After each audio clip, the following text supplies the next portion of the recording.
జై శ్రీమన్నారాయణ. కలియుగ ప్రత్యక్ష దైవమైన శ్రీ వెంకటేశ్వర స్వామి వారి సప్త శనివార వ్రతాన్ని ఈ ధనుర్మాస పర్వకాలమున ఆచరించడం ప్రారంభించడం అత్యంత మహాపుణ్యప్రదమైనది. రాబోయే శనివారం వైకుంఠ ఏకాదశికి ముందు వచ్చే శనివారం రోజున ఈ సప్త శనివార వ్రతాన్ని ప్రారంభించడం అత్యంత మహాశుభప్రదమైనది. ఈ సప్త శనివార వ్రతం ఆచరించడం వలన ఆయుష్, ఆరోగ్యము, ఐశ్వర్యము మీకు ఏది కావాలన్నా అది లభిస్తుంది. వివాహం అవ్వట్లేదు, వివాహం అవుతుంది.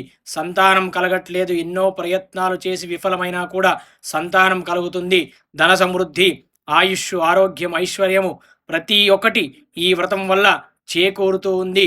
ఆ రోజు ఉదయాన్నే వ్రతం చేయదలుచుకున్న వారు ముందుగా ఇంటిని శుభ్రపరచుకుని మీ పూజా మందిరమున ఒక పీటను ఉంచి దానిపైన వస్త్రాన్ని పరిచి ఆ వస్త్రం మీద బియ్యాన్ని పోసి బియ్యం మీద ఒక్క కలశాన్ని, ఆ తరువాత శ్రీ వెంకటేశ్వర స్వామి వారి చిత్రపటాన్ని ఉంచి ముందుగా దీపారాధన చేసి అప్పుడు సంకల్పం చెప్పుకొని ఆ తర్వాత విశ్వక్సేనుణ్ణి ఆరాధన చేసి ఆ తదుపరి శ్రీ వెంకటేశ్వర స్వామిని అష్టోత్తర శతనామవళితో ఆ తర్వాత వెంకటేశ్వర స్వామి స్తోత్రముతో స్వామిని పూజించి పూలు పళ్ళు సమర్పించి స్వామివారికి నివేదన సమర్పించి తగిన దక్షిణ తాంబూలాలు అక్కడ పెట్టి బ్రాహ్మణులకు లేదా ముత్తైదులకు తగినంత దక్షిణ తాంబూలాలు సమర్పించి భోజనం పెట్టి ఆ రోజు వ్రతం చేయడం అత్యంత మహాపవిత్రమైనది, మహాపుణ్యమైనది.